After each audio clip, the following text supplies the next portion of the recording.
червени картони показани в хода на двубоите.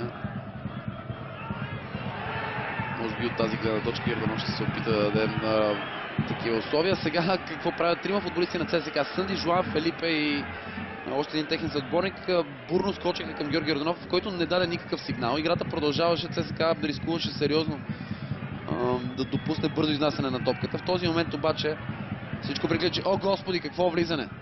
Това не е сцена от екшен филм, това е по всички правилници на футболната игра директен червен картон. Няма как да скочиш по този начин, независимо, че тук става въпрос за балансиране, за усет към топката. Нещо, което обягна от очите на целия съдийски екип. Тук не може да търсим само персонална отговорност. Ето защо Милисавлевич, Сънди и Жоан Фелипе всъщност толкова бурно реагираха. Гозни Моци тук направи нещо рядко виждано. С умисъл или без умисъл, това е изключително опасно влизане. Крака бе много високо в гърдите с бутоните в тялото.